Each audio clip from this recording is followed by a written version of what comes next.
Assalamualaikum warahmatullahi wabarakatuh. Kami mahasiswa semester 2 dari Universitas Negeri Semarang Prodi Kesehatan Masyarakat. Video ini dibuat untuk menyelesaikan tugas mata kuliah Pendidikan Agama Islam yang diampu oleh Ibu Apoteker Rahmawati Salsadi Nurosifa, Sarjana Farmasi, Master in Pharmaceutical Science. Kami dari kelompok 2 yang terdiri dari 8 anggota yang masing-masing bekerja sama dalam memenuhi tugas yang berjudul Akidah dan Ijtihad.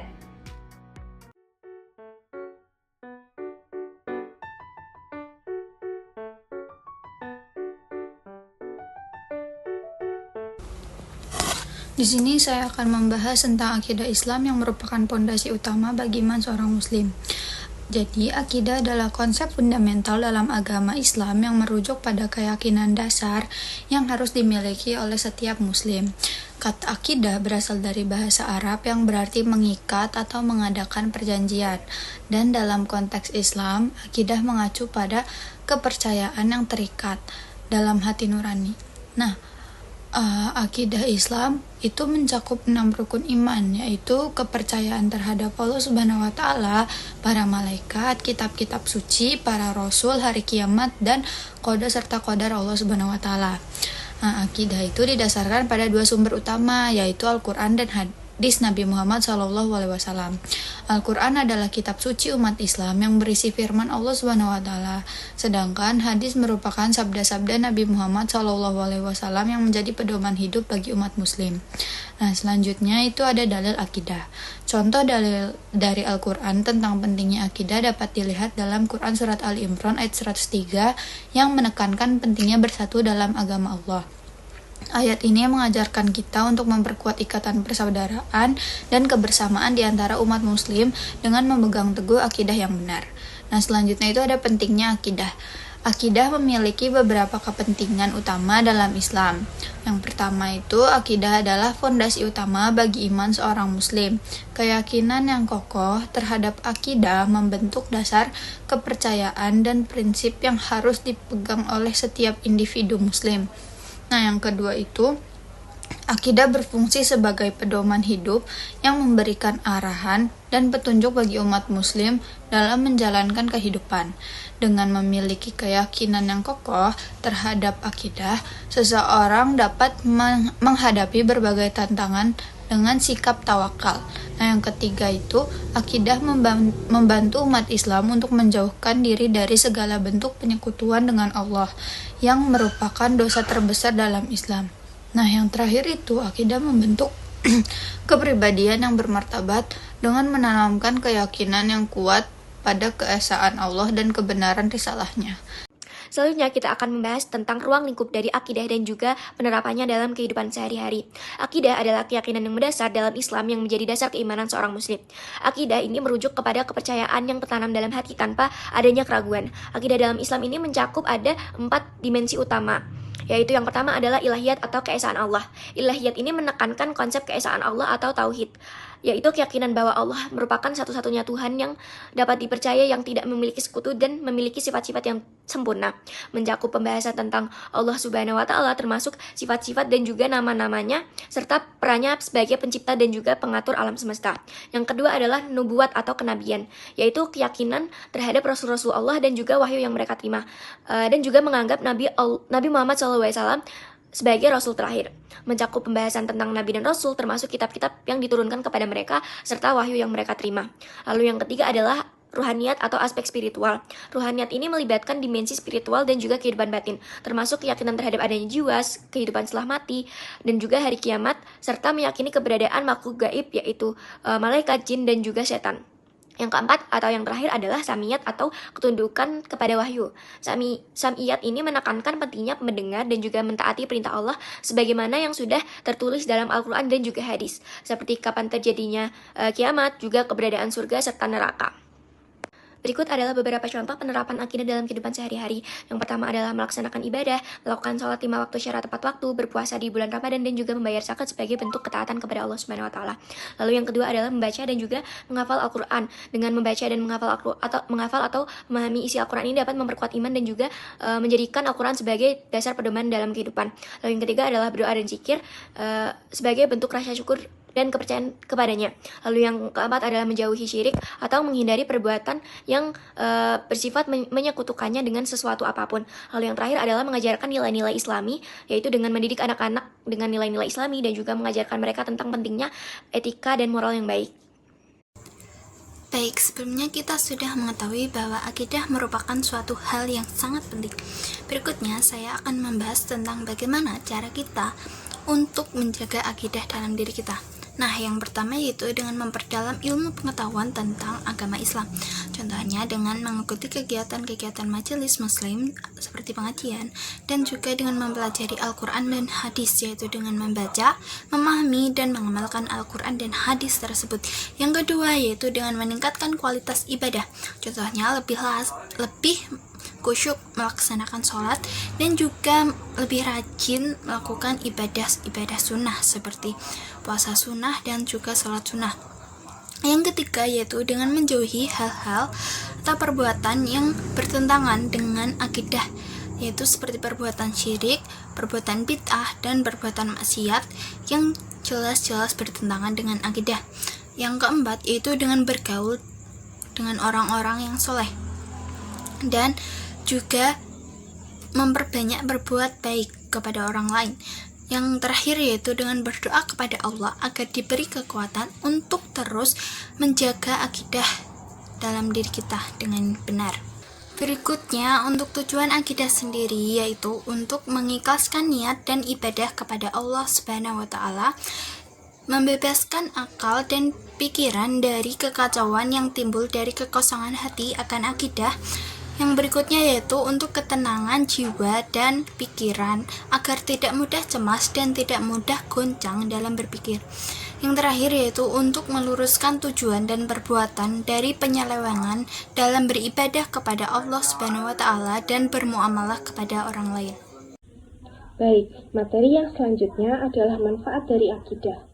Akidah Islam merupakan fondasi utama yang kuat untuk meyakini keberadaan Allah, Rasul, kitab, malaikat, hari kiamat, dan juga takdir. Berikut ini beberapa manfaat akidah adalah yang pertama sebagai sumber untuk berbuat kebaikan, menguatkan keimanan, dan menjaga moral etika. Yang kedua, membimbing manusia ke jalan yang benar dan diridhoi Allah, sehingga kita dapat selamat dunia dan akhirat. Yang ketiga, mengeluarkan jiwa manusia dari kegelapan dan kekacauan hidup yang dapat menyesatkan diri kita. Yang keempat, mengantarkan manusia kepada kesempurnaan lahir dan batin. Yang kelima, memupuk kesehatan mental seseorang. Yang keenam, memberikan pengajaran dan pendidikan ilmu tauhid.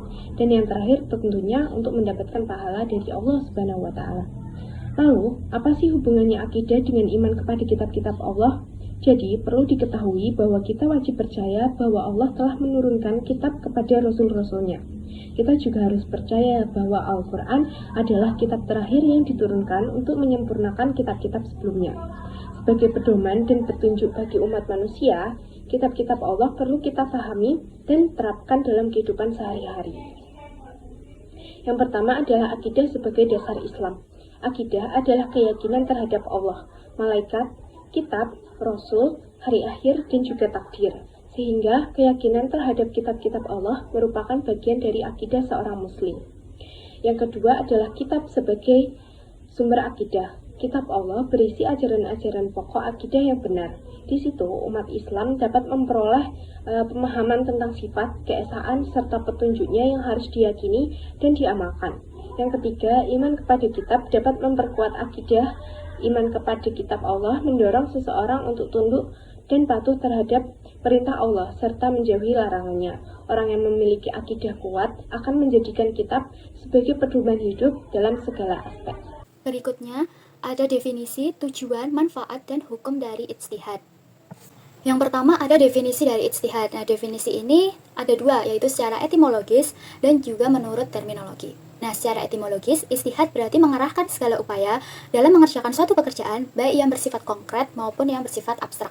Kemudian, menurut terminologi dari pakar usul fikih, ijtihad itu artinya mengerahkan kekuatan secara maksimal untuk sampai pada kesimpulan, yaitu suatu pengetahuan tentang suatu hukum syar'i yang aplikatif dari dalilnya yang rinci dengan cara menggali hukum dari sumbernya.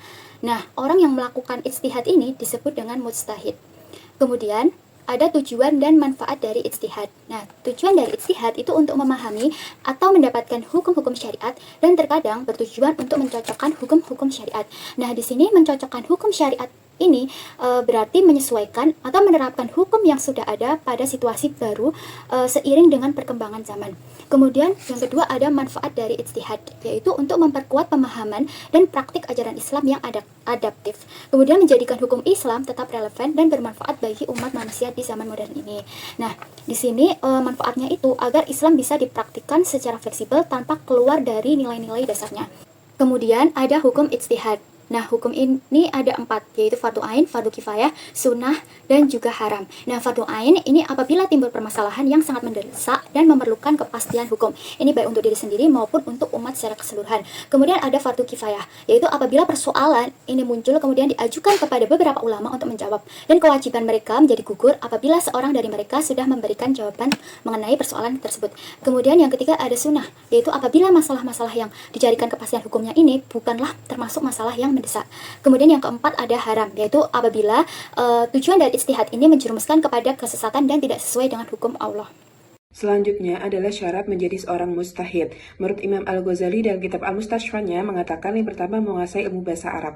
Seorang mujtahid harus menguasai ilmu bahasa Arab untuk memahami teks-teks atau dalil demi dalil yang ada dalam Al-Quran dan As-Sunnah selaku dalil pokok dalam hukum Islam. Yang kedua, harus memahami dan menguasai keseluruhan dalam Al-Quran. Ini untuk menghindari suatu hukum yang dapat bertentangan antara ayat satu dengan ayat yang lainnya. Yang ketiga, menguasai As-Sunnah atau hadis Rasulullah. Ini untuk membedakan mana hadis yang sahih dan dhaif. Jika kesimpulan dari hadis yang dhaif, nantinya ijtihad ini akan menjadi ijtihad yang batil. Kemudian yang keempat, hendaknya seorang yang adil, yaitu menjauhi segala maksiat, mencemarkan sifat dan sikap keadilan. Kemudian yang kelima yaitu mengetahui dan menguasai ilmu syara. Ini mampu melihat mana yang dzan dan hal yang syar'i dan dapat mendahulukan mana yang wajib didahulukan dan mana yang dibelakangkan. Kemudian yang terakhir adalah mengetahui mengenai ijma' atau kesepakatan hukum dari para sahabat. Mengapa demikian? Karena para sahabatlah yang lebih mengetahui mengenai syariat Islam, karena mereka yang hidup bersama Rasulullah dan mengetahui sebab turunnya Al-Quran dan datangnya hadis. Kemudian ada jenis-jenis ijtihad. Berdasarkan metode pelaksanaan menurut Ad-Dawalibi, yang pertama ada ijtihad bayani. Ijtihad ini berusaha menemukan hukum yang terdapat dalam Al-Quran dan hadis atau nas. Ijtihad ini dilakukan ketika ditemukan adanya arti tersirat yang memiliki perbedaan dengan nas. Yang kedua, ijtihad qiyasi. Ijtihad ini memiliki tujuan untuk menggali setiap menetapkan hukum ketika terdapat kejadian yang ketentuannya tidak ada dalam nas atau ijma'. Dilakukan dengan cara mengkiaskan kepada perkara-perkara yang sudah ada ketentuan hukumnya dalam teks syariat. Yang ketiga adalah ijtihad istislahi. Ijtihad ini bertujuan untuk merumuskan, menggali, serta menemukan hukum yang dalilnya tidak ada dalam nas.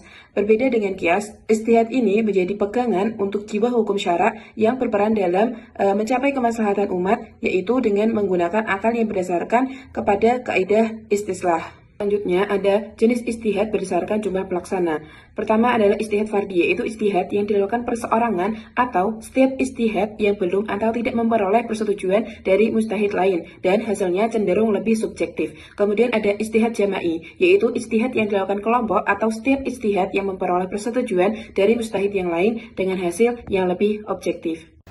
Metode ijtihad yang pertama, ijma' merupakan kesepakatan hukum para ulama untuk memutuskan suatu perkara yang belum pernah ada pada Al-Quran maupun hadis.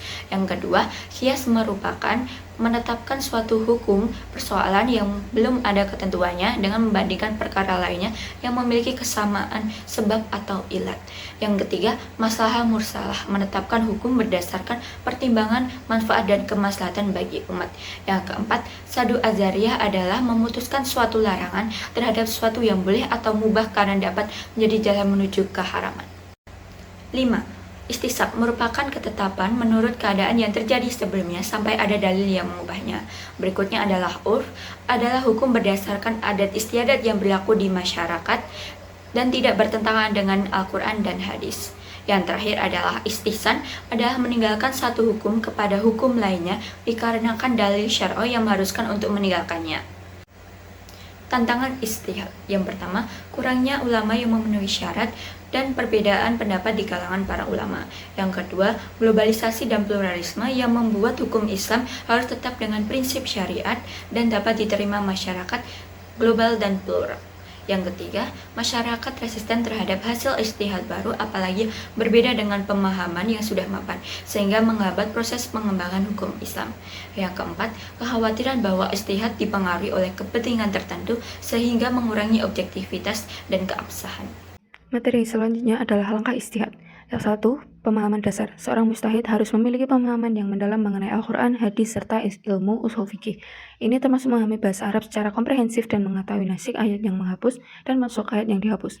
Kedua, identifikasi masalah. Menentukan masalah hukum yang perlu diistihadkan, baik itu masalah baru yang tidak ada nasnya atau masalah yang ada nas tapi tidak qat'i atau tegas. Dalam proses atau langkah pelaksanaannya, ada penjelasan lebih mendalam terkait rujukan bagi penetapan hukum nantinya. Yang pertama, merujuk kepada Al-Quran. Yang paling awal adalah mencari hukum dalam Al-Quran. Mujtahid harus memahami ayat-ayat yang berkaitan dengan masalah yang dihadapi. Kedua, merujuk kepada sunnah. Jika hukum tidak ditemukan dalam Al-Quran, mujtahid kemudian merujuk kepada sunnah sebagai sumber kedua. Ketiga adalah menggunakan ijma. Apabila tidak ada ketentuan dalam Al-Quran maupun sunnah, mujtahid dapat menggunakan ijma, kesepakatan ulama sebagai dasar hukum. Lalu bisa menggunakan qiyas. Jika ketiga sumber di atas tidak memberikan jawaban, mujtahid dapat menerapkan qiyas, yaitu analogi hukum berdasarkan kesamaan ilat atau sebab dengan kasus sebelumnya. Lalu mempertimbangkan maslahah. Dalam beberapa kasus, mujtahid juga harus mempertimbangkan kemaslahatan atau maslahah umum sebagai pertimbangan untuk menetapkan hukum. Lalu menggunakan metode istinbat. Istinbat adalah proses penggalian hukum dari teks-teks syariat melalui analisis mendalam terhadap konteks dan makna. Kemudian memahami tujuan syariat atau maqasid syariat. Mujtahid harus memahami tujuan utama syariat Islam, seperti menjaga agama, jiwa, akal, keturunan, dan harta, untuk memastikan bahwa hasil ijtihad sesuai dengan prinsip-prinsip Islam. Untuk langkah ijtihad yang selanjutnya ada 3, analisis dan penetapan hukum. Mujtahid harus menyimpulkan hukum berdasarkan bukti setelah mengumpulkan dan menganalisis semua informasi. Ini bisa mencakup mempertimbangkan pendapat ulama lain dan maslahat. Lalu yang terakhir, penyampaian fatwa. Jika hasil ijtihad dianggap valid, mujtahid dapat menyampaikan fatwa kepada masyarakat atau pihak yang membutuhkan. Selanjutnya adalah contoh ijtihad. 1. Ijtihad Umar bin Khattab tentang pembagian harta rampasan perang. Khalifah Umar bin Khattab melakukan ijtihad dengan tak membagi tanah rampasan barang pada pasukan sebagaimana praktik sebelumnya. Sebaliknya, ia menetapkan tanah tersebut sebagai milik negara untuk kepentingan umat Islam secara luas. Keputusan ini didasarkan pada prinsip kemaslahatan umum dan maqasid syariah untuk menjaga keseimbangan sosial ekonomi masyarakat. Kedua, ijtihad tentang warisan cucu. Dalam sistem hukum Islam klasik, cucu seringkali memiliki kedudukan yang lemah dalam hal mewarisi harta keluarga. Namun melalui ijtihad kontemporer, beberapa ulama berusaha untuk memberikan hak waris kepada cucu dengan mempertimbangkan maqasid syariah atau tujuan syariat untuk menjaga keadilan dan kesejahteraan keluarga. Hal ini dilakukan dengan melakukan pendekatan qiyas atau maslahah muslahah untuk menyesuaikan hukum waris dengan konteks sosial modern.